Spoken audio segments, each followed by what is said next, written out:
Hello, I'm Tim Reed. For many years, it's been my pleasure to produce a number of documentaries discovering fascinating and provocative tales, the accomplishments, tragedies, and the greatness behind some of the most unique people of color that have ever walked through life. From my archives, here's one such story.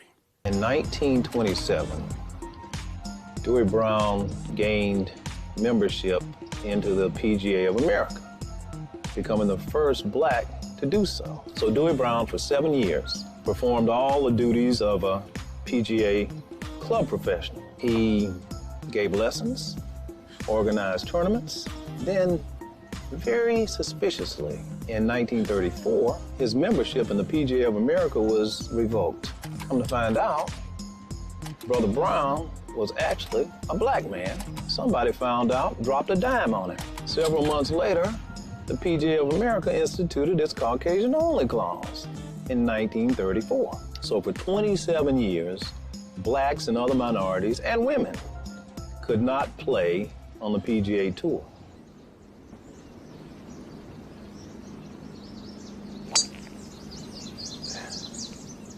Hello, I'm Tim Reed.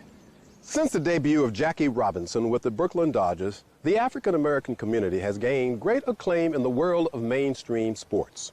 In addition to becoming leaders in baseball, basketball, football, and tennis, a small number of African-Americans have ventured into a sport that many had fought to keep exclusive, the world of professional golf.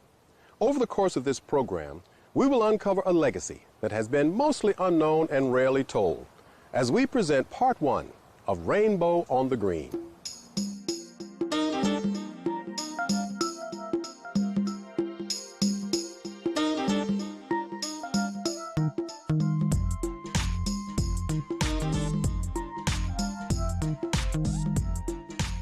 Origins of the game of golf date back nearly 1,000 years to 11th century China and 12th century Europe. The object of the game was to use the least number of hits or strokes to get the ball into designated holes across a playing field known as a golf course. Thus, the modern game of golf was born. By the end of the 19th century, golf had become a highly popular game among the upper crust of European society, especially in England and Scotland. As the popularity of golf reached the United States, international competition between Europeans and Americans led to a major historic moment at the second United States Open tournament at Shinnecock Hills Golf Course in Long Island, New York on July 18, 1896. John Shippen was a 16-year-old caddy. He and a fellow caddy, a Shinnecock Indian named Oscar Bunn, became proficient as players. So the second U.S. Open came to Shinnecock Hill Country Club, and the members wanted them to compete in the championship. They were the best players at the club. So you had these Europeans, mostly Scots, Brits, Irishmen. They raised so much hell at the thought of these minority players, these young caddies, playing in the tournament that they threatened to withdraw. The head of the United States Golf Association was a man named Theodore Havermeyer. Mr. Havermeyer told them, withdraw. The tournament is going on if only 2 players compete in it. They backed down, of course, and after the first round of the tournament, John Shippen, I think he shot a first round 81 and shared the first round lead with one of their top players. Of course, the second round, he finished tied for 4th or 5th in the event overall. But what he proved was that a black man could play the game at the highest level. Only 3 years following John Shippen's historic U.S. Open debut, a prominent African-American dentist and Harvard University faculty member named Dr. George Franklin Grant brought a new dimension to the sport of golf with a bold new creation. Dr. Grant had a fondness for the game, but he also was a master of haberdashery. He was used to the finer things in life. And so back then, the way that you made a golf tee was to take some damp sand and form it in the shape of a T and set your ball on it. Well, this could be quite messy, as you might imagine. Well, Dr. Grant, I guess he was tired of, soiling his clothing. So he decided there had to be a better way.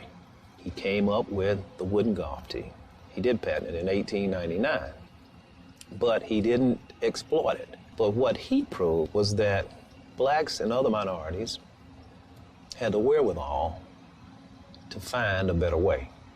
And we have done that throughout history in many other areas, and it was the same in golf. When Rainbow on the Green continues, African Americans solidify their place in golf by creating a league of their own. Following the groundbreaking achievements of John Shippen and Dr. George Grant, many more African Americans and women began building on these successes. If you look at the history of golf, we kept inventing and improving. You know, we had our own country clubs. When they wouldn't let us play on the PGA Tour, a group of black businessmen met in 1925 at a YMCA in Washington, D.C. and started our own tour called the United Golfers Association. The United Golf Association, also known as the UGA, founded in 1925, staged tournaments, clinics, and golf outings around the country. Its mission was to gather all colored golfers and golf associations into one body. Despite the success of the UGA, the ability for black golfers to play consistently required the support of prominent black business leaders and entertainers to finance their golf ventures. There were some tournaments that were open to blacks, the U.S. Open, the Canadian Open, the L.A. Open, but it took money to compete. Joe Louis, Ray Robinson, Billy Eckstein, these were the type of people that we had to turn to for our money in the early years that really helped us to help get us started. That was the impetus of black golf during that period. You had to have someone who could sponsor you. I worked for Billy Eckstein. Teddy Rose taught Joe Louis how to play. But we all used to travel together. Sugar Ray Robinson, Joe Louis, and Ike Williams, you know. Billy Eckstein, of course, was a famous singer, band leader back in the day. And Charlie Sifford was his man Friday, who taught him how to play, who served as his hustle buddy and would chauffeur him around the country, and so this is how it was done. Celebrities helping black golfers. In addition to Billy Eckstein, Joe Louis, and Sugar Ray Robinson, numerous other celebrities were all influential in the progress of the UGA. This tour spawned many, many great players. Probably the most famous was a guy named Teddy Rhodes. Teddy Rhodes is arguably the greatest black player in the history of the game, bar none. Pound for pound and shot for shot, he was probably the greatest golfer that I had ever seen. He was the best player then, Teddy Rose. It took me 5 years before I could beat him. On the UGA, this man won over 150 golf tournaments. He was a master of the short game. They say that he was the greatest wedge player ever to pick up a golf club. Probably one of the sweetest swingers that golf I've ever seen, and I think that that's probably what won him over and the reason why he was able to be so successful at it. He never got a chance really to show how good he was because of the Caucasian-only clause. By the time Charlie Sifford broke through, Teddy Rhodes was a little too old to be considered a contender on the PGA Tour. Joe Louis rose above the masses as one of the greatest heavyweight boxing champions and one of the most famous Americans of his time. His love for golf solidified friendships with many top black golfers, eventually leading to his support of the UGA and influence over the ultimate integration of the sport. My father was instrumental in pointing out the segregation of golf, pointing out the unfortunate consequence that black pros couldn't play on the same playing field. And I don't think that rule changed until 1960 or 62. The fact of the matter is my father sponsored a lot of golf tournaments. In 1952, my father was invited to play in the San Diego Open. He was invited by the sponsors, which were the Chevrolet dealers. And they didn't realize that there was a non-Caucasian rule in the PGA bylaws that said if you weren't white, you couldn't be a member of the PGA. If you weren't a member of the PGA, you couldn't play in a PGA tournament. But they wanted the heavyweight champion of the world, Joe Louis, who dominated for 12 years, to play in the 1952 San Diego Open. When they learned that there was this non-Caucasian rule and they had to disinvite my father said, well, they're going to have to tell me to my face. So he got on the plane and went on to San Diego and said, here I am. And so as it turns out, they asked him to qualify, and some black pros tried to qualify as well. And he was the first black to play in a PGA Tour event in the 1952 San Diego as an amateur under a sponsor's exemption. Lewis was allowed to play, but that didn't break down the barriers. That only nudged the door open about a crack. While Joe Louis and others continued to struggle for racial equality in golf, a group of 13 women, led by Marilyn Smith and star golfers Patty Berg and Babe Saharias, formed the Ladies Professional Golf Association, or LPGA, in 1950, opening the doors for women to stake their rightful place in the game. When we return, a former caddy from poor beginnings in North Carolina breaks golf's color barrier. Up until 1961, they had a Caucasian clause in the Constitution of the PGA that said if you were not a Caucasian, you could not be a member of the PGA Tour.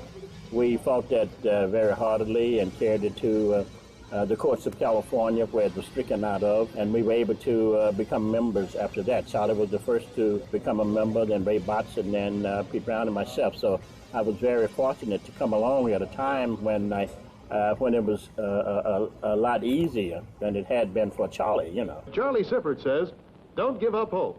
Watch what I do with this shot. Get in there! Despite dealing with racial slurs, death threats, and hate mail, Charlie Sifford never backed down. And in March 1960, his perseverance was rewarded by becoming the first African American to receive a tour card to play on the PGA Tour. Charlie Sifford. Charlie's been a good player a long time, a hard worker, deserves a lot of credit.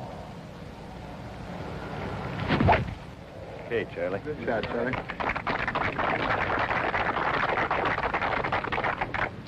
Center of the fairway. Sifford, starting the tour as a 37-year-old rookie, would go on to win 2 PGA events and amass more than $340,000 in earnings during his PGA career. He garnered another $1 million on the senior PGA Tour. Charlie Sifford here with a wedge and lofts it up right at the flag. This should be very good. It's going to be right at the hole. Could be very close. Beautiful shot. Almost a stiff one there by Charlie Sifford. Charlie's accomplishments as both a tour professional and an ambassador for minorities of all colors who followed him onto the tour led him to golf's ultimate prize, induction into the World Golf Hall of Fame in 2004. The World Golf Hall of Fame, as you've probably heard called a number of times, is golf's highest honor. To have someone who literally blazed the way in golf, you only have one of those. Charlie, had he played in his 20s, he might have won 40, 50 tournaments. We don't know really how great he would have been in terms of a player and number of victories, number of major championships he could have won, but we certainly know a lot about the caliber of the person that he is. Beautiful putt by Charlie. Fine putt. You're going to have to forgive me because this is touching. A little old caddy boy from Charlotte, North Carolina. Come from a very poor family. Out there running up and down the road behind this little white ball and getting inducted into the greatest hall, the World Hall of Fame. How about it? I started out in this game, I wanted to do 5 things. I wanted to win a golf tournament. I wanted to play in the National Open. I wanted to play in the U.S. Open. I wanted to play in the Masters. And I wanted to get in the Hall of Fame. Well, I got 4 out of 5, so that little old golf I played was all right, wasn't it? Coming up on Rainbow on the Green, with the color barrier broken, golfers of all colors joined the PGA Tour. Following Charlie Sifford's historic run, the torch for African-American greatness in golf was passed to Lee Elder, a former UGA star and protege of the great Teddy Rhodes. He taught me the game. I traveled with him for well over 10 years, and it was certainly something that I enjoyed, and Like I say, he was instrumental in getting my game in the condition that it was in. Lee Elder established a new standard for black golfers on the PGA Tour, becoming the first African American to earn more than $1 million, the first black member of the United States Ryder Cup team, and qualification for the 1975 Masters Tournament, golf's biggest event. It meant that I had did something that I was leaving perhaps a goal for other young African Americans who was coming after me to reach, to qualify for the Masters. Given the racial climate for black golfers on the tour at that time, Elder worked diligently to develop a strong mental focus that helped him achieve his goals on and off the golf course. I felt that if I could make myself strong mentally and be able to really just block it out of my mind and go ahead and compete and do it with my golf clubs, and I felt that it would certainly prove how tough that I could be mentally and physically. While Lee Elder brought black golf success to mainstream America, other black golfers joined him on the tour, including James Black, Pete Brown, and Jim Dent, one of the longest drivers off the tee in PGA history. The first time I ever played with Jack Nicholson, I played with him at the rail. And I never even think about no distance, how far I was hitting the ball. Well, the first hole I hit at 385, and he hit 325, and he stepped it off. He said, as far as I ever been outdriven by hitting a 300 yard.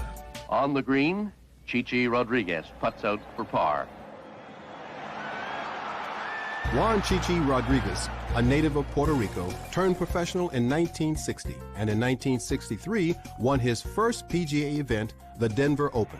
Rodriguez would go on to win 8 times on the PGA Tour and was a member of the 1973 United States Ryder Cup team. His career on the senior PGA Tour proved to be phenomenal, as he won 22 events in 8 years and established himself as one of the greatest showmen that golf has ever seen. Watch this. I could still hit the ball a long way when I went in the seniors tour, so the golf courses were short, and I've always been a good short iron player from the 5-iron on down. I felt more confident over there. There I had a bunch of guys on Social Security. In 1989, Rodriguez won the Bobby Jones Award, the highest honor given by the United States Golf Association.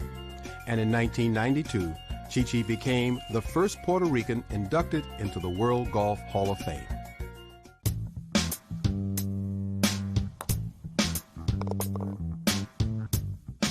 In this episode of Rainbow on the Green, you witnessed the transformation of golf from its segregated roots into a true multicultural sport, showcasing the very best regardless of color. In our next episode, you will see how opportunities created by integration have resulted in a new era of superstardom in both the PGA and LPGA tours, and have nurtured the future of minority growth in golf worldwide. I'm Tim Reed, and I want you to tune in to our next episode of Rainbow on the Green, Part 2.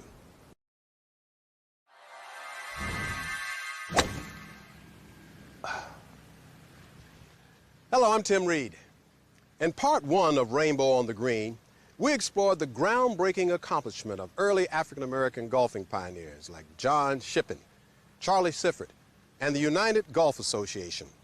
This legacy of achievement was only the beginning.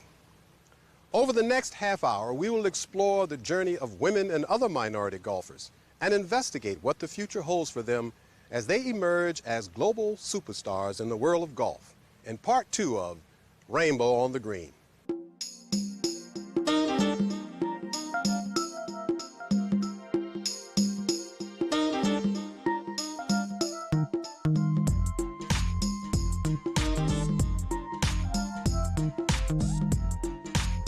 By the 1960s, the LPGA opened its doors to minority women with the introduction of the great Althea Gibson to the tour in 1963. Gibson, already considered one of America's greatest athletes, had broken the color barrier for women in tennis in 1950. She played in 171 LPGA events from 1963 to 1977. Renee Powell joined Gibson on the LPGA Tour in 1967 after a successful run winning UGA national titles from 1959 to 1961. Powell now manages Clearview Golf Club in East Canton, Ohio, the first golf course in America designed, built, owned, and operated by an African American, her father, William Powell. Following the paths forged by Althea Gibson and Renee Powell were Japanese golf sensations Hisako Higuchi, winner of 69 titles on the LPGA Japan Tour, and Ayako Okamoto.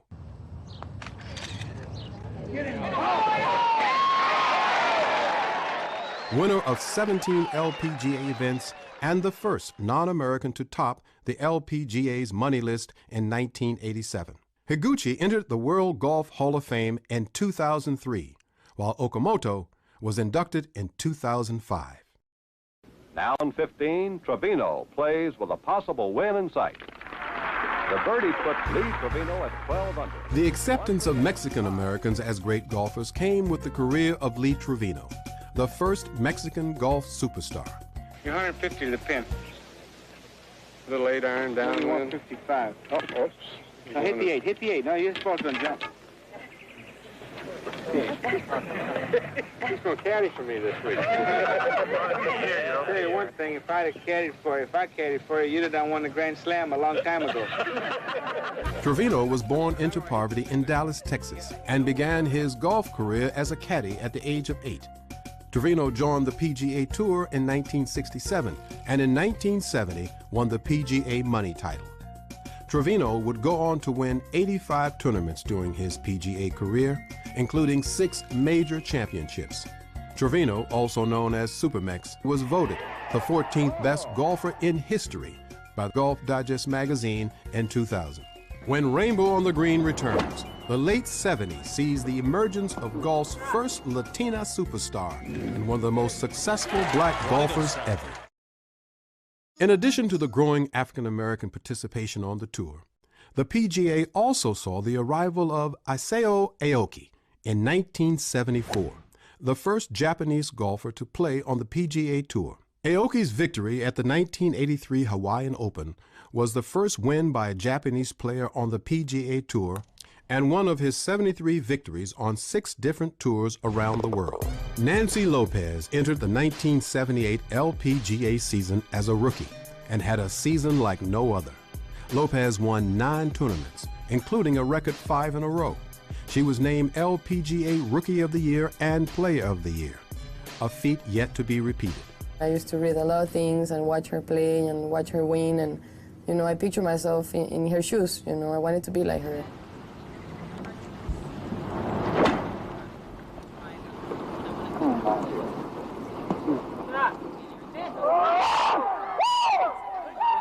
Lopez won 48 LPGA tournaments and was inducted into the World Golf Hall of Fame in 1987 at the age of 30. Calvin then with this tricky little 8-footer coming up the hill. Might break a little from his left.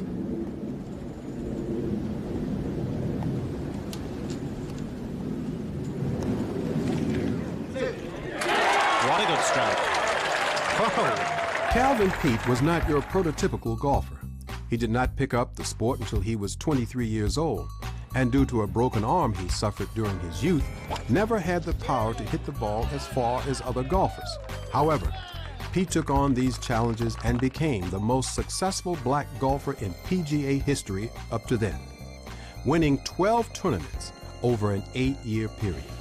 He didn't hit a soft one this time. And that's right at it. What a great stroke. In addition to his tour success, Peete played on 2 United States Ryder Cup teams and led the tour in driving accuracy for 10 consecutive years, an achievement that may never be matched. Pete's outstanding career was only a prelude to another legendary career. Tiger is the most complete golfer that I have ever seen in my life. The man does not have a weakness. Eldrick Tiger Woods has become the symbol of world golf and one of the most dominant and influential athletes in history, a child prodigy who began playing golf at the age of 2. Tiger won his first tournament, the Junior World Golf Championship, at the age of 8, and won the U.S. Junior Amateur Championship 3 times. He won 3 consecutive U.S. Amateur Championships, firmly placing his amateur career as the greatest in golf history. Tiger's professional career, which began in 1996, has been nothing short of phenomenal. To date, at the age of 31, Woods has won 61 PGA Tour events, 5th all-time, and 13 major championships, second most of any player of all time. Do you think that Papi Ortiz is the athlete that Tiger is? There's no way. Roger Federer, to win a tournament, has to beat 6 people. Muhammad Ali beat 1 guy, world champion. Tiger Woods has to beat 153.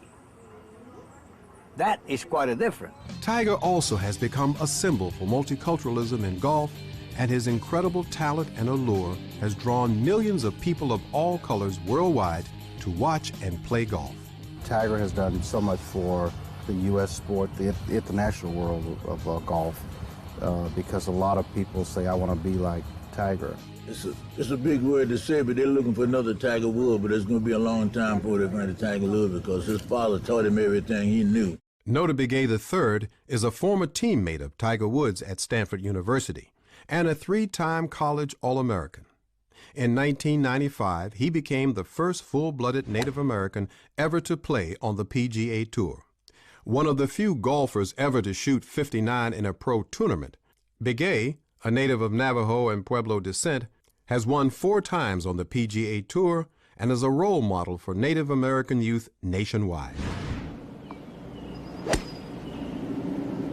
Well, that was a good, clean hit, and it's a great line. What a shot. Oh, this is a great shot. In 1998, Se-Ri Pak joined the LPGA Tour as an unheralded rookie, and like Nancy Lopez 20 years prior, started out with a bang, winning 2 major championships that year en route to 4 victories and the LPGA Rookie of the Year award.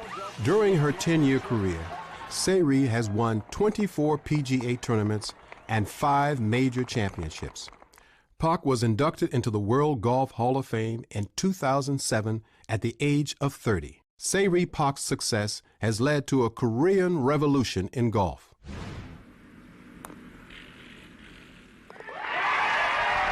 Victory number 7 for Lorena Ochoa in the 2007 season. After a spectacular 2007 season, Lorena Ochoa is now the world's #1 woman golfer, only the 2nd Mexican-born player on the LPGA Tour. Ochoa has dominated the LPGA Tour in recent years, winning Player of the Year honors in 2006 and 2007, and amassing more than $4 million during the 2007 season, the most in tour history. I'm very competitive, and I like that part of the game a lot. I dream high. There's no limits for the dreams, and I always try to do my best, every day. Ochoa is a national hero in her native Mexico. I'm very proud to be a Mexican and to represent my country and to be an international player. When Rainbow on the Green continues, the quest for the next Tiger and Lorena leads us to explore golf programs that are bringing more people of color to the sport. With Lorena Ochoa and Tiger Woods holding the #1 rankings in the world of golf for 2007, the question of who will follow these superstars begs for special consideration. The challenge to expose more minorities to the sport of golf has led to the creation of numerous programs around the country supported by the PGA Tour, the LPGA, and the PGA of America. It's important for our game to continue to grow, that we look more like America. And we're dedicated and focused on doing exactly that. When I first came to PGA, one of the things we were concerned with was how can we create more diversity in the game. And since I've been here 10 years now, I've seen more people of color play golf. I've seen them integrate their social programs into golf. So what we're trying to do is to create more of that type of growth. Founded in 1997 by the World Golf Foundation, the First Tee is a national youth development program that nurtures youth by teaching a group of core values designed to promote success in golf and life through multiculturalism, honesty, goal setting, and sportsmanship. The organization, ironically, is headed by Joe Louis Barrow Jr., one of the most prominent African Americans in the golf industry, and son of the great Joe Louis, heavyweight champion and one of golf's true groundbreakers. One of the goals is to really let golf more properly reflect the culture of the United States. Right now, 16% of golfers are from diverse backgrounds. The first tee is fortunate to have 50% of our participants being from diverse backgrounds, with 22% African Americans, 17% or so Hispanic Americans and Asian Americans and others. We're excited about that because we think that golf can contribute so much more to individuals' lives that we want to make sure that everyone who wants to have the opportunity to play and learn and enjoy the game of golf has that opportunity. And that's really the fundamental premise of the first tee. On the collegiate level, the PGA National Minority Collegiate Golf Championship brings together 180 minority golfers from 38 colleges and universities to compete for national honors. Off the course, golf has expanded from minority exclusion to minority ownership, with more people of color owning golf courses and golf-related businesses in the United States than ever before. One of my jobs is to figure out how to make those connecting points between minority-owned companies and the industry to start creating more sharing of that wealth among the ethnic groups. The Oneida Indian Nation opened the Turning Stone Resort and Casino in 1993 near Syracuse, New York, and later launched the Atunyote Golf Course, one of the finest golf courses on the East Coast. In 2007, the Oneida Nation hosted the PGA Turning Stone Resort Championships, the first PGA Tour event ever held on Native American soil. We're like unknown in the world. We're almost unknown in America. The stories about American Indian people have not been told. The true history about our people has never been told. So this is just one step towards people becoming more aware about who we are, the things that we do, and that American Indians in this world, in this country, and the kinds of things that they're doing. We're not just out of the movies or in the history books. We are real people who live here, who have rights and treaties, and we're a living, breathing part of America. Bull Creek Golf Course, located in Lewisburg, North Carolina, is an 18-hole course built on farmland owned by the Massenburg family for more than 80 years. The course has become a target destination for golfers around the country. Following a stellar Hall of Fame golf career, Chichi Rodriguez moved back to his homeland of Puerto Rico to build what he would call a legacy to my country. The golf course he built, El Legado, or The Legacy, is truly a testament to Chichi's incredible vision and love for his people. Boasting 4 top-caliber courses, the Innisbrook Resort remains one of America's premier properties. In early 2007, Sheila Johnson, a noted philanthropist and entrepreneur, and one of the most powerful women in American sports, purchased the resort and immediately began remodeling a property that was already considered one of the nation's best.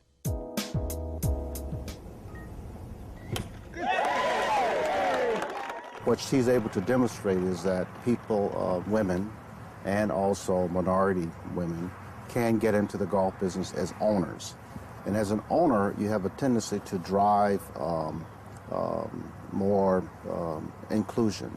I think the word out on the street was that the perception, and this is important, the perception of Innisbrook was that it was just a very exclusive resort where it was very hard to get into, and I really want to make this an inclusive resort.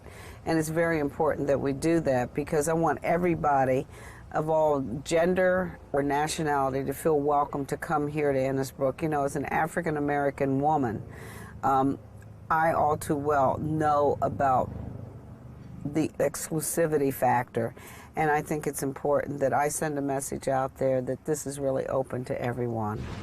I'm in heaven. I'm in heaven. Outside the United States, another significant moment in golf history took place in October 2007, when the PGA of America held its first PGA Grand Slam of Golf event on the island of Bermuda. Bermuda was a beautiful choice, and when you get the enthusiasm behind not only the government with Premier Brown at the head of that, the support of what we're doing, you add that to the flavor of the island, the energy, the enthusiasm, the warmth the open arm welcomeness that has been displayed for us right here and our great champions. It was an easy decision to make, and we are so proud to be right here in Bermuda at this great golf course, Mid-Ocean Golf Club. So we're excited. This is just a day for the history books. For me personally and for Bermuda, we worked on this for a long time. And now that it's here, it's showtime. And for me to have the honor to play with Lee Elder is just over the top. I'm in awe. This is pretty surreal, to be honest with you. I just don't want to get kicked off the island. The sport of golf has evolved into a popular recreation. With millions of minorities in the United States playing the sport, golf is destined for continued growth for the next decade. Just from behind the desk here, the calls I get every day, the emails, it's a tremendous response from black women. They're taking up the sport later in life. Some of them are 40, 45, but they are heavily taking up the sport. And I even heard a number where golf is the fastest growing sport among African Americans. So with that in mind, and the calls that I get every day through the office, I can see that African Americans are very interested in playing this game and being involved both professionally and entrepreneurially.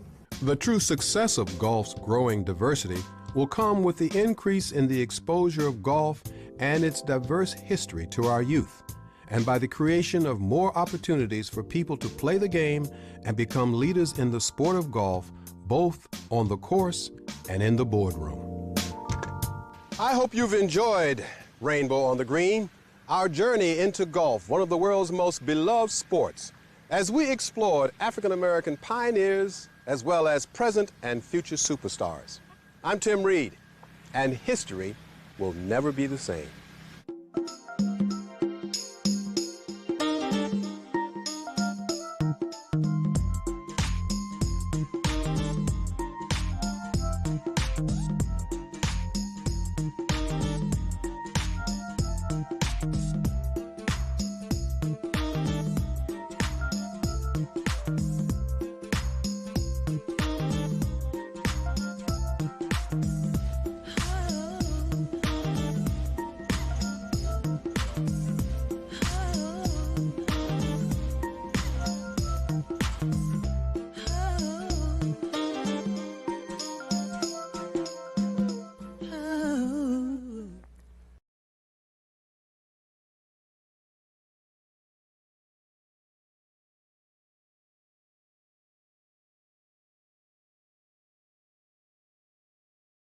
All right, ladies and gentlemen, we are back.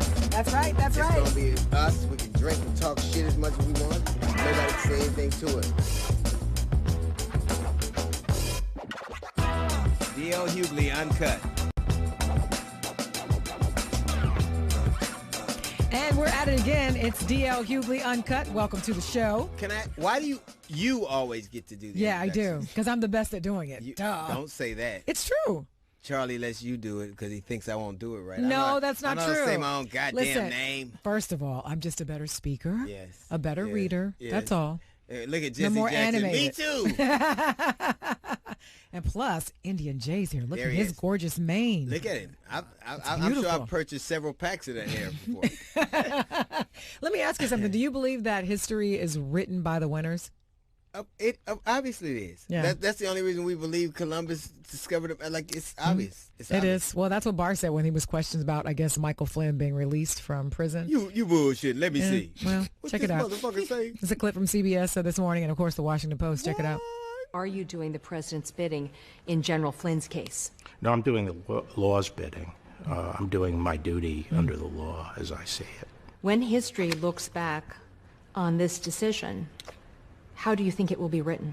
Well, history's written by the winner, so it largely depends on who's writing the history. But I think a fair history would say it was a good decision because You couldn't even talk. it upheld the rule of law. It upheld the standards of the Department of Justice, and it undid what was an injustice. Yeah.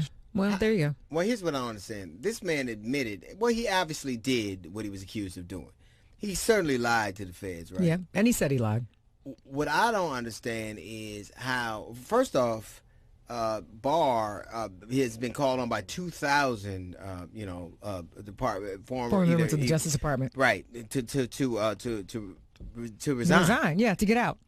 He's made a department that wasn't political very political. So he is, in essence, he might as well be Donald Trump's personal lawyer. He's his Larry Parker. Yeah, he what is. he is. Which is why he whispers, because you can't tell a lie Right. out loud. You have to whisper it. Then the Oh, fact that he looks like Roseanne's husband on Dan. he looks like, but you know it's funny, like now they're calling this Department of Justice to investigate prosecutorial misconduct in Georgia, like letting In the William Ahmaud Barr Arbery case. Yeah. like investigate prosecutorial misconduct is like, why don't we let R. Kelly investigate sex trafficking? Why don't we do that?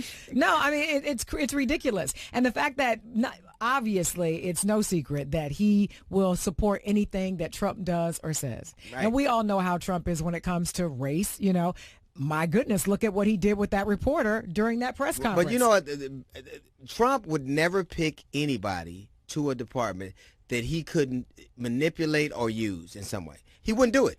No, he's the first. So George W. Bush, I believe, was the first president for the people who voted for him.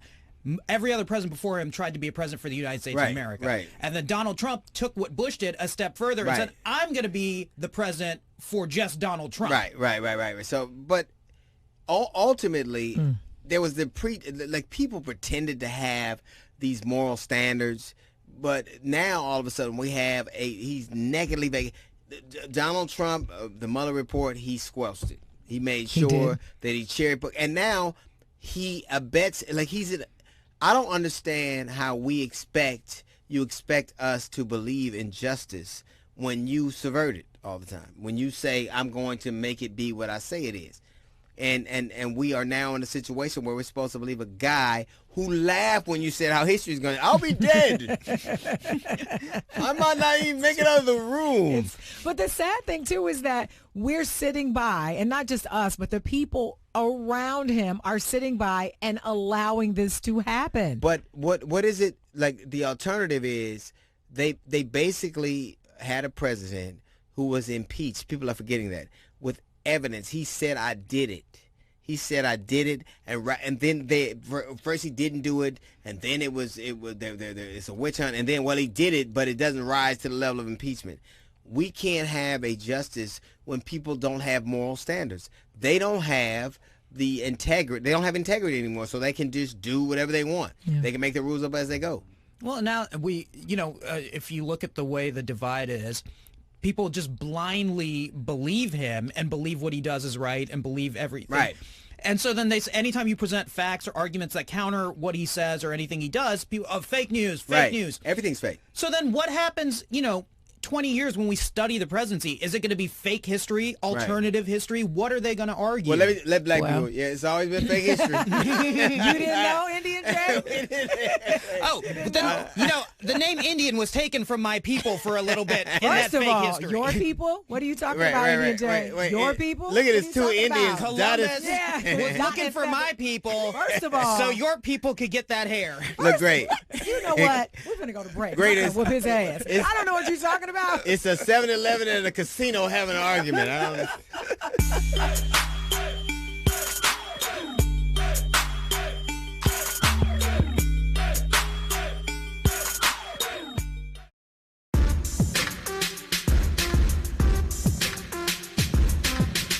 It's D.L. Hughley Uncut, and I'm still mad at Indian Jay. Why? He knows why. No, I'm just asking. Those comments about yo people and we were here. Both you guys. First of all, both you guys.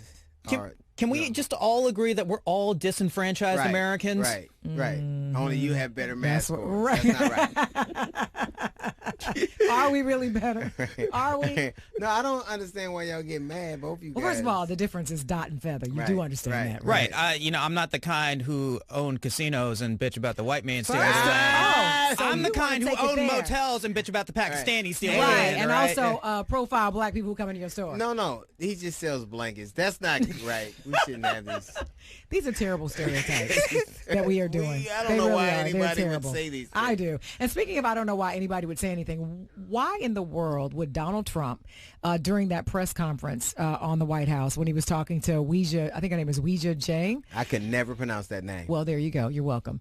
But why in the world would he tell her to go ask China when she basically asked him a very valid question? Do we have the video for I that? hope we do. We have to have this video. Yeah, go ahead, please. Said many times that the U.S. is doing far better than any other country when it comes to testing. Yes. Why does that matter? Why is this a global competition to you if everyday Americans are still losing their lives and we're still seeing more cases every day? Well, they're losing their lives everywhere in the world, and maybe that's a question you should ask China. Don't ask me, ask China that question, okay? When you ask them that question, you may get a very unusual answer. Yes, behind you, please. What, sir, why are you saying that to me specifically? I'm telling you, I'm not saying it specifically to anybody. I'm saying it to anybody that would ask a nasty question like that. That's not a nasty Please question. go ahead. Why does it matter? Okay, anybody else? See what I mean? I feel shame. I feel mostly shame. I think, you know, I'm a comedian. I take, you know, some liberal cuts at things. I can tell a crass joke or two, but I think it says a lot that you all of a sudden would like the things he does. I don't understand how he thinks that elevates America. And if you believe that that's what we're all about, and that's you know he's antithetical to everything we say we are. And the fact that this woman asked him a legitimate question, and he went to where she was from, and he basically only did it when she asked, "Why are you asking me that question?" It's the same reason he asked that question of April Ryan or Michelle Sindor, or any number of people. It's because he believes that if you are a woman of color, that you are automatic, or a woman period, but a woman of color, you're less than. And the fact that his followers and supporters respond to that, if you still after all this time support him, you're a fucking horrible human being. I don't understand how you think you're not. I don't necessarily feel shame. I feel anger. I feel anger because collectively, as the journalists sit around and they watch how he eviscerates these reporters, especially women, why do they continue to show up? It's not as if he's giving any information that is of value or importance. He's basically peddling false news, lies, and hatred. Why even cover it? What's the point? I'm Googling eviscerates because you ain't going to... Eviscerates. E-V-I. There you go. Of course. See, of course. Listen. I was just starting to like you again, Black J. Don't ruin it. Listen, Life of Pi, let me tell you something. We don't need... Life of Pi? He called me a Life of Pi, which is actually, that's one of the nicer terms. I found out that when I first came into his life, he and Gary and Lou and his entire crew used to call me Haji behind my back. Not behind your back. Don't say that. That would mean we didn't mean it. Don't say that. Unfortunately, I thought it was your real name. I did. I was like, I wonder what his last name is. Haji. Sorry about that, Indian J, but I did. Do you think that it says Lyndon Johnson said if you convince the lowest white man that he's better than, you know, I'm paraphrasing, people, a black man, he'll turn his pockets off for you. I think that there is a faction of America that no matter what we're going through, no matter how bad it is, feels like if you make them feel better about being white and American, that they don't care what happens. And that's just true. It is true. You can tell that by the COVID virus. Yeah. They know it's more black and brown people who are dying, but guess what? Don't care. They're not doing anything about it. They've not launched any type of new, policy or procedure to kind of infiltrate it and say they haven't done anything. Well, when the Atlantic published a great article and it said that once he found out who was dying from it, but the problem is that there are old white voters dying from it, and they're angry because they don't feel like their lives are over. Like, I know that they are consigned to the villages now, but but they feel like you. The problem is that if any group of people should sign up first to give their lives in the service of the economic power of America, it is the people in that generation who's benefited the most. Right. You can't think of anybody who's benefited more than America's past brutality and injustices than old white people. So why you mad now? It's just because you're in a wheelchair, you lived good. And it's their people who are giving them Right. up. You're right. Like, It man, is their people. The Republicans. it's the dude you went to high school with. Right. Take him first. But it's like interesting because his support around old people is dropping, and like why am I my support? Because they are right. Old people vote. Old people make it up. They plan their day around voting. The highest demographic than anybody else, and they feel like this is how you know how bad it is in America. Before we finish this broadcast, before this airs, there'll be almost 90,000 Americans died. It'll be almost double what died in Vietnam in 20 years, in 3 or 4 months. And we never have a national day of mourning. We don't have flags at half-mast. It is because of the type of people. It's the old, the black, and the brown, and the poor that are dying. And America's like, They don't care. Nana and Papa's bad, but they don't care. They don't. Nobody's ever said I'm sorry. No.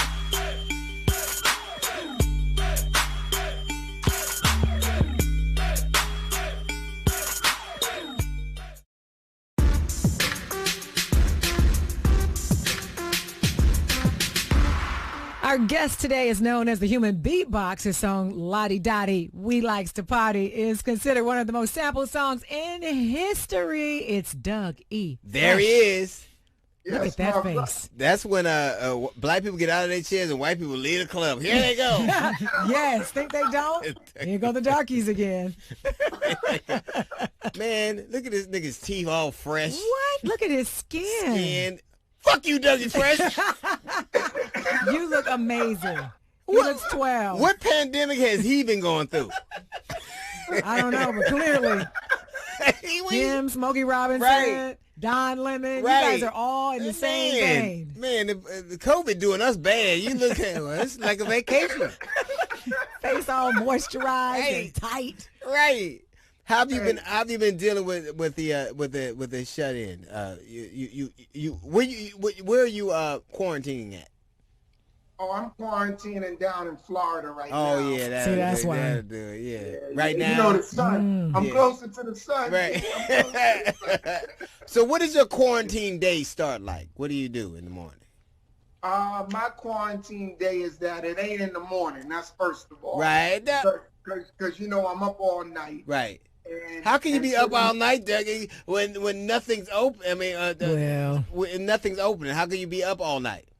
Well, you know, creatively, a lot of energy. I think it kind of, for some reason, I'm so used to being up in the night from doing concerts and shows, and you know, and then when you write music or song, it's all a nighttime thing, you know. So, you know, and I don't even really watch TV. I be looking at the days. I don't know if it's for y'all, but the days be going by fast. I think he's a vampire. I think he's a vampire. That's why his face looks like that. I think it's Blade is what that is. No, but he has a point. He does have a point. The days seem to go by faster and faster, and sometimes you wake up and you don't even know what day it is. Is it Tuesday, Thursday? That's not Don't true. act like it's just me. I always right. know. I always know because it always feels like. Now I don't care what day it is, but I always know the difference between night and day. Always. Everybody ain't gonna look like him.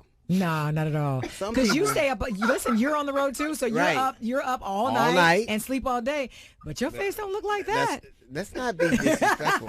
Hey, look, I'm trying to tell you, my day though, most of my day is based on, you know, honestly, just creatively, just working out creative things that, you know, I always wanted to do. And now you have time to. You know, you're put to the side. But the one project that I've been working on very aggressively is this thing I made called 20 Seconds or More. Right. Where it's a video about everybody washing their hands. I saw. You know, and that particular project was very important to me because when I looked at what was going on and I seen, you know, how just something so simple as washing your hands could save lives, I said, man, you know, let me just do what I got to do to make this happen. And it's harder because you can't get to nobody really. You right, know what I'm saying? Right.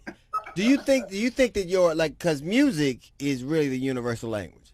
Music, love, math, universal languages. So you took your skill set and wanted to reach the masses in a way that you knew that they would accept. right? You knew that they would digest, right? Right. So why was it important for you to do that? Because, you know, I'm gonna tell you, D, to me, man, you know, I feel like if we have a gift, and I started very young in hip hop, and I came up under the pioneers, and I learned certain things that I feel like, you know, when you got a particular gift, and if you can use it in a way to redirect energy and get people to think a little bit differently, or do something that can have a ripple effect to save lives. You know, like we learned through dance and song. Right. So I looked at it and I said, you know, let me do something that we would normally do at an old school party. I was just sitting around. Right. And I said, just wash your hands, everybody. And everybody. Right. Well, you know what I mean? Right. I did it like as if we were saying, clap your hands. Right. And then Right. I said, if I trigger this thought in somebody's head, when they go to the bathroom, they might think about it a little bit more, which would save a life, because, you know, I know that the gift that I got is to help people understand things maybe in a certain way, make them feel better, celebrate life. I mean, we see certain things that people don't always see. Right. You know what I mean? And then we have the job of sometimes saying something about it. And when we say something about it, you know, people might take it a particular way, but the burden is, we know something that can help you. And if we don't say it, we're not even being honest with ourselves. Yeah, if they listen to you doing that bit, if they listen to you while they're washing their hands, just if they, by the time they finish hearing you, they will have done what you. And I think that says a lot about our society, that they have. Well, you can't be so on the nose. You can't be so direct. You have to, like my mother used to always say, I'm going to give you aspirin and oranges. I'm going to give you something you need and something you like. And I think that's really your approach here, right? Right. It's basically having to utilize a different way of communicating, but to get the job done. And what I found out is that in doing that, like when you look at the statistics on what hand washing can do, it reduces the ability for coronavirus to have an effect 21%. Right. But you know, so I think 21% just from washing your hands. But you know what? I think the great thing that you were also able to do with the music is, I think most of us were taught from a very early age anyway, probably all of us, to wash your hands. But I think it's the 20 seconds. And what you think is 20 seconds and what actually is 20 seconds, sometimes they're not the same thing. People think it's just soap water. You do a couple of times, you're done. And that ain't going to help. Right. And you know what was interesting? When I called everybody, you know how sometimes when you get together with artists, they say, man, the bass is not right. Could you change the key? Could I get a little more music in this part? I said, we're not going to go through none of that. All I want you to do is shoot me a video of you washing your hands. That's it. You know what I'm talking about. But it could get so crazy that you'll spend so much time debating over the bass, the drum, the hi-hat. That instead of that, we in the middle of a pandemic. So if we could get your energy on this, doing something, people will follow. So when I called Jamie, when I called up Charlie Mack and a lot of the other people, they were just like, yo, that's all you want? So it made it easy for them to participate. What does it say about you? And because you look brand new, but you ain't, nigga. I don't care what you say, you ain't. But what does it say about you? You have a pretty broad continuum of experiences. You you've had a lengthy career, and that at a time like this, it's very noisy now. People are very fearful. It's very fretful. It's a lot of uncertainty. But you found a way to be clear at a time when a lot of people aren't. That's not just art. That's a personal kind of tangible quality. That's a personal thing that you have where people can hear you and annoy in a space that's so loud. What do you attribute that to? What do you think that is? Well, I personally feel, if anybody, for those that know me or don't know me, I've been pretty consistent in the way that I am. What you see is what you get, and I feel like, for me, you know, is these compartments are very important to me. You know, my mental health, my spiritual health, my physical health. And some people can't and also your financial health, which is something that is a whole nother subject, right? But you live in Florida. We know you financially healthy, nigga. We know you. Well, look. Hey, look, some people are financially healthy, but spiritually bankrupt. Right. You see what I'm saying? Right. That's a so, word. so the key for me is the balance of all of them, because, yo, you like me. We met a lot of people with a lot of money. Right. But their soul don't carry the you know, the heart and the spirit of just being able to engage and interact and still be happy about life, and your whole concentration is focused on that. So for me, I think one of the things that works for me is the balance between them all, and I'm always working to develop myself more. I'm always trying to learn something new, right. And I'm always willing to listen to somebody, another person's perspective, because there may be something about it that I don't know. And my biggest thing I know is that I know that I don't know everything. Right. What are you? You know what I'm saying? What would you say you are? Like, what would you say you are? You're not just an artist. You're not just humanitarian. You're not just a you know, a caring member. What are you? Like I never know. Like, if you go to look for music, you have to look under certain categories. If you go to look under, there's a level of specificity that we all need just to be able to find things or connect to things. What are you? Like, where's your hub? Where you from? Where you located at? You know what? I gotta say this first before I answer that. Yo, talking to you is I'm gonna tell you something. Your questions are not normal. He's not normal. We're gonna keep it 100.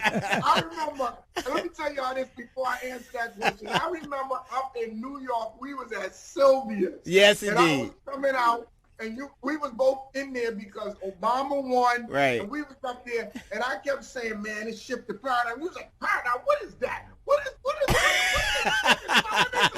So, he keeps it so real. And I was standing there, I was like, well, all right, well, let's talk about it. He said, we can talk about that later. That is, you remember that? Hey, I do, man. I do. Hey, but to me, I think that the category that if I were to be under anything is real. And that covers everything, because I'm going to be honest. I'm going to do whatever it takes to get an effect that's necessary for us to win. And I can't do that without being real. I have to be real to move. It's like somebody want to change in life, let's say. He want that change or she want that change, but you're not even honest about what it takes to make that change. So it's a certain level of realness I know it takes to make it happen. So if something is happening over here and we dealing with something political or something where I need to be there, I'm going to be real about what I feel about that. And I'm going to engage in that situation and bring what I think I can bring to complement what you do. Because I'm never going to try to do what you do, but I'm a very good supporting person in what you do. Or if I need to take the lead, I have no problems taking the lead. You see what I'm saying? So yeah. I think my you know what I can say about you?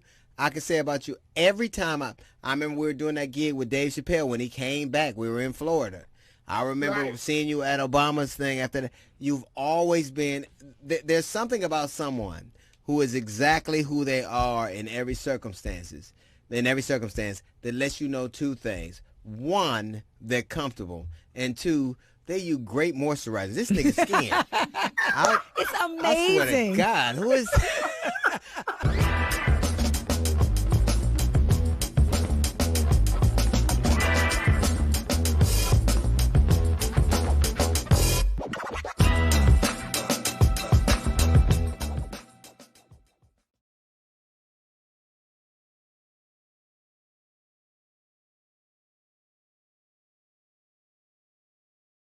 All right, ladies and gentlemen, We are back. That's right. That's right. It's gonna be us. We can drink and talk shit as much as we want. Nobody can say anything to it.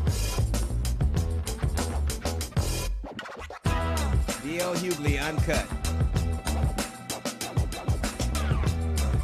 Hey there, welcome to D.L. Hughley Uncut. We're all in our places. You do that with bright, shiny I do. faces. You do that I like so it when well. you say that. What? When you say we're all in our places with bright, shining faces. It's the only thing I remember from school. And after that, take your ass to the Is that all you principal's remember from school? That's pretty I'm much just gonna all leave I that remember. alone. I'm not gonna talk about that today. Not gonna do it.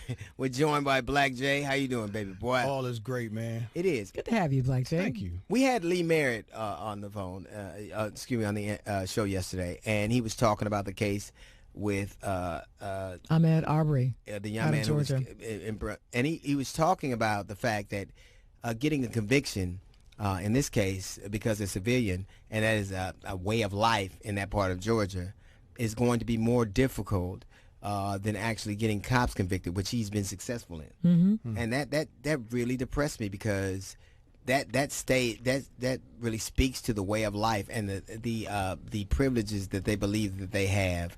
And they really are of the mind that there is nothing they could do to us that would justify them suffering a penalty for it. Killing a man That was sad. in cold blood, broad daylight, and seemed to be pretty happy about it. Yeah, all they the didn't way do- that they were doing in the all truck. they didn't do was hang him on the truck like deer hunter. That's literally all they didn't do. So, and one of the things is the grand jury, that were having blue privilege, but the incident that happened in a dollar store where Oh my goodness. This case was crazy to me.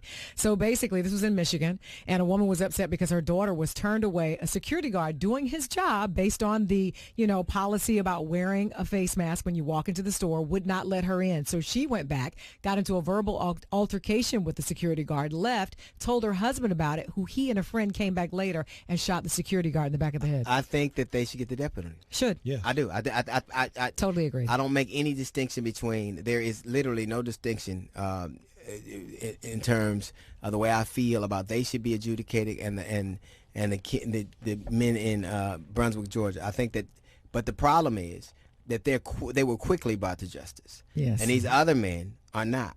And I say this all the time. I wish America, the justice system treated everybody like they do black people. Wouldn't that Like be everybody. nice? Got to tighten everything up quick. Man, I tell you what. Mm-hmm. Wouldn't that be nice? Because even in the case with Arbery, Mr. Arbery, the young kid who was running, think about it. Twice, two district attorneys decided not to bring charges. That means they had a full-on discussion about it and said, you know what, these guys were justified, and left it alone. It was another one who came in that decided, and that was probably because after there was pressure. a video. Mm-hmm. Right, because after of a video. pressure. But that's happened a myriad of times. It happened with the young man in Florida who was killed for playing music. It happened with the case in Dallas that Lee Merritt alluded Botham to. John. What he was going. So it's happened a lot where they go, oh, nothing to see here. Oh, they saw something. Oh, we better act like we care. And that's kind of really how it plays out. I'll tell you what else I'm bothered by. We know that the cases are rising and deaths are rising in the United States of America. With COVID-19. Because of COVID-19. Right. And what coincides with that is the fact that larger parts of the country are opening up.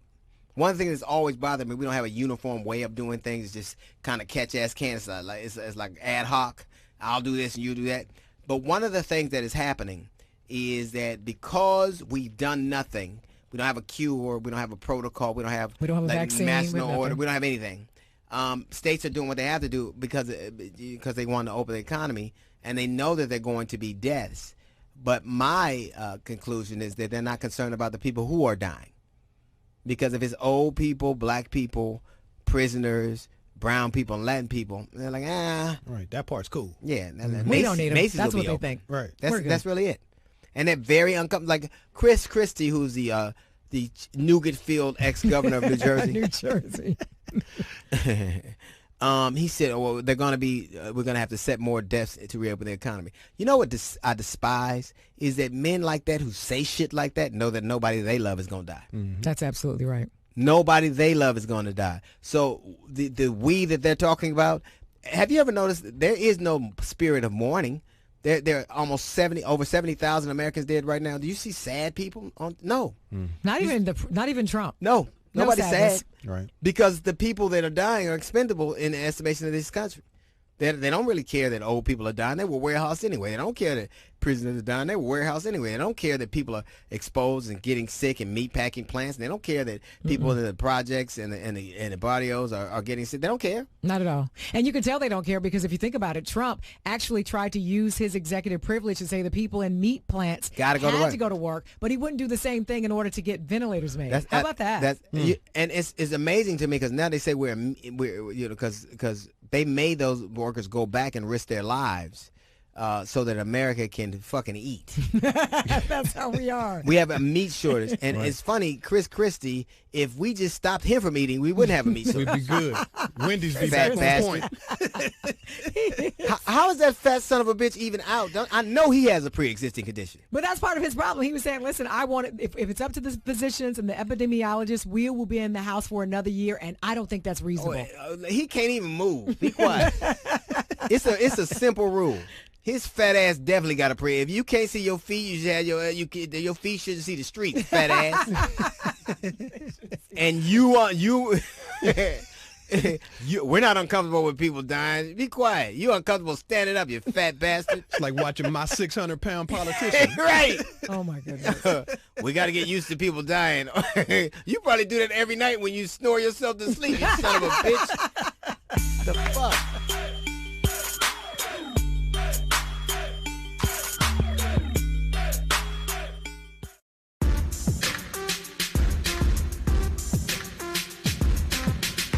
It is D.L. Hughley Uncut, as usual. We are acting a plum fool. Well, especially you, anyway. I don't know what a plum fool is. You know what it is. It was nothing but a fool.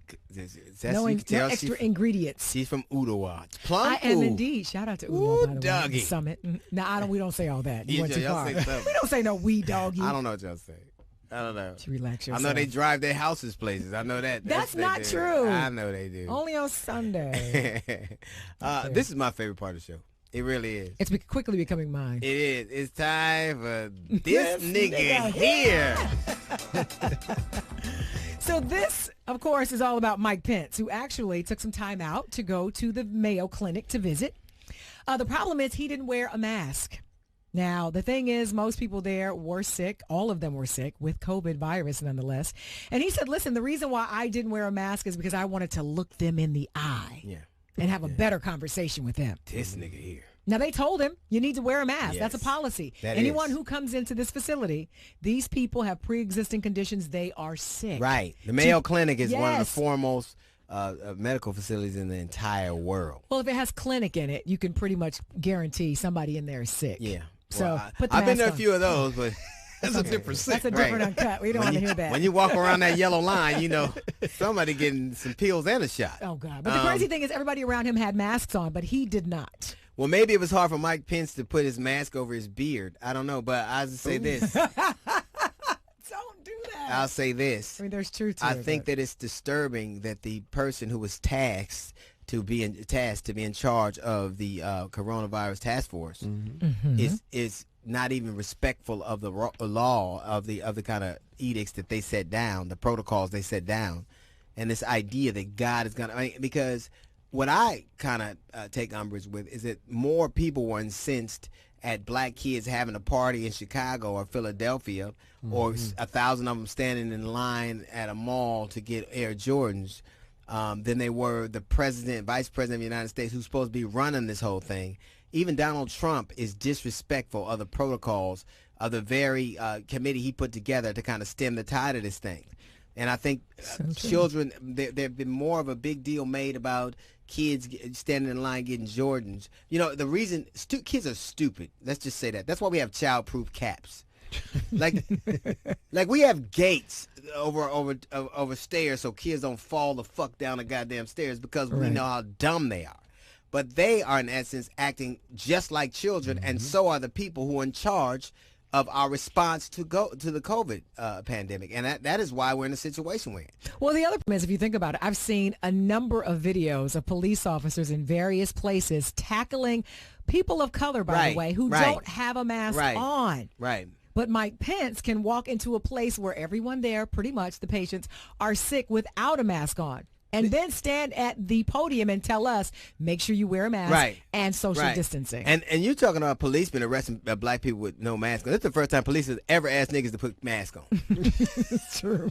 If you're gonna come to this grocery store, this bank, put a mask on. Cover your face. then. And I actually went to a grocery store and I saw all the women with masks on. I was like, how do these Arab dudes pick a wife? This is crazy. I don't even know, how people look. Everybody's face is covered up. It's the problem right now, in my estimation, is that we have a very disjointed approach to a very serious thing because it's very ad hoc. This state is doing it this way and this state is doing it that way. Like we don't, and it's almost like we know it exists and we know it's killing people, but how immature is it? You could tell who your leader is. You're so immature.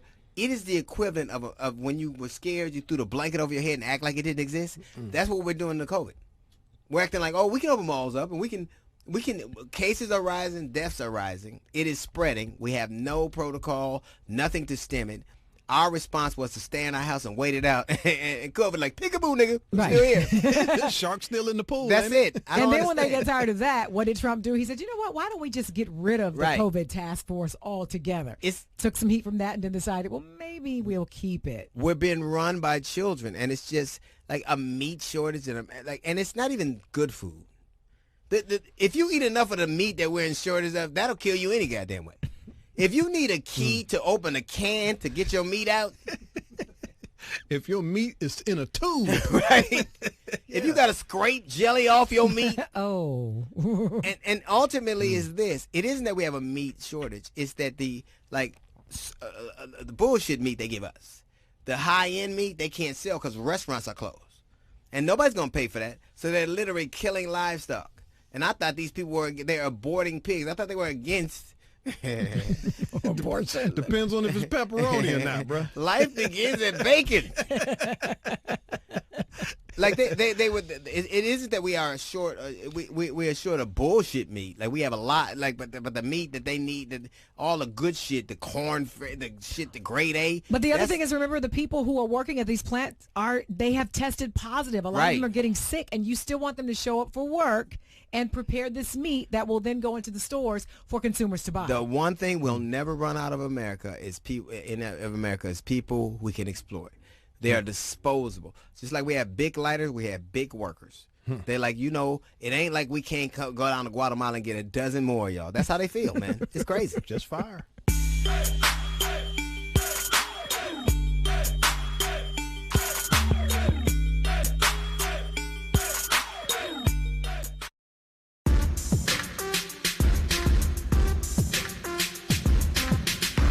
Welcome back to D.L. Hughley Uncut. And, of course, our guest today is Dondre. Oh, well, thank you, Charlie. He has been on the hit show Queen Sugar, and, of course, he's got a new book out called Male vs. Man, which my son actually brought. Please welcome to the show, Dondre T. Whitfield. Oh, this nigga got a T on his name now. Yeah, he got a T in there. I didn't do that last time. I didn't know that. I got an accent on my name, too. Yes, you doing, Dondre? Oh, man. Yeah. You must be you must be a New York Times bestseller. They only give you the T's and I's. He all hell in typewriting class. You can't put an accent on a name tag. I know that shit. Well, you can when you're licensed. You do anything. It is male versus male. Male versus man. Mm-hmm. What's the distinction? Simple. That males look to be served while men look to be of service. And I often can you be both? Can they meld into each other once in a while?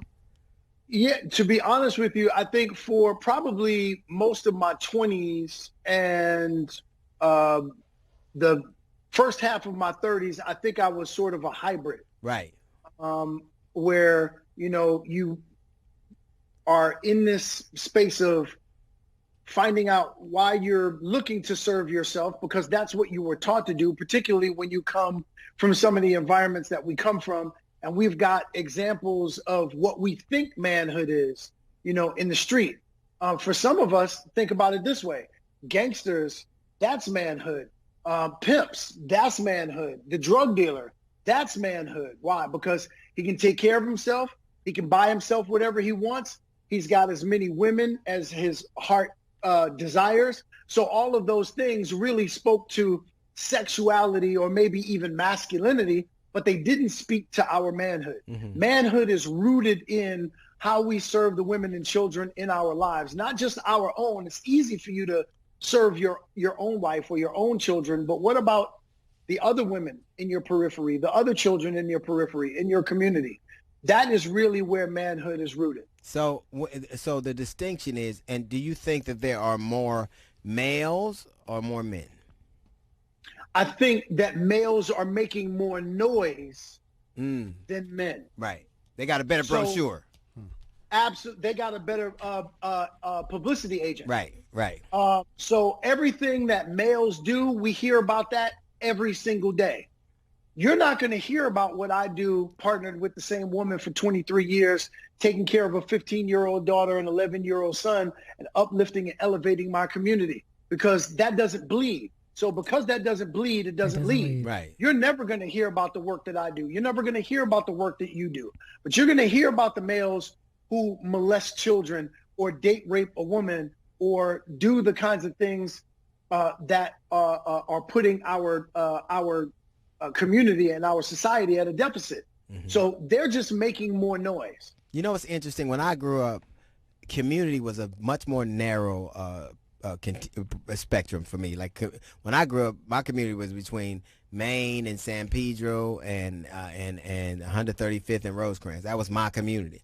And when you get older, you realize it's much more expansive than that, that we don't have to walk the same streets, even breathe the same air in the same cities. The community is much more expansive than that. And I think that elementally is that the village got so much bigger and so much wider and so much more depth and breadth than I was capable of even understanding then. And I think it's more important now than ever to see elementally all women, all children have elements of community that we need to respond to and adhere to, I think. So when you wrote this book, was that kind of your mindset, or did you just was there experience in particular that made you come to these conclusions?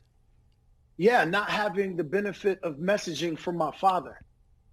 So I realized that, I'm 50 years old now. It's only been 4 years since I reconciled with my father. At 26 years old, after my father had spent most of my adolescence in jail, at 26 years old, I was finally advocating for the broken young male in me by threatening my father and telling him that I never wanted to see him again. And if I did, that something bad would happen. I remember having that conversation with my real father. I remember having that exact same conversation with my biological father. Totally. So I was done. That was at 26. 20 years later, at 46, I finally reconciled with my father based on a conversation that I had with my daughter, who was asking me, do you know where your father is? And basically what she was saying was, look, whatever beef that you have with your father, don't make that be a beef with my grandfather. So you're cheating me out of another grandparent. And what I also realized that I was teaching my children was I was teaching them all of these great lessons: have grace for people, be empathetic, except one person who you fuck that nigga there right there. Except fuck him. Exactly. And I realized that I would not be bringing great citizens into the world if I was bolstering that particular life lesson. And so I reconciled with my father because I finally realized this, DL, and maybe you had this, maybe you came to this too, with your father to an extent. I realized that my father couldn't father me because he was never fathered. So it wasn't so important for me to be a son to my father as it was for me to be, as a godly man, to be a brother to my father. Right. To give him grace and to give him the understanding. Like, honestly speaking, I think my father would have been a great man had he had great coaching. Right. I always draw this analogy for all the young brothers that I speak to on this subject in terms of male versus man. I always ask them, name me your favorite athletes. And, many of them love basketball. So you get the same names, LeBron, the Kobe's, the MJ's, you know, the Zions, all of that. And I said, well, name me the things that they have in common.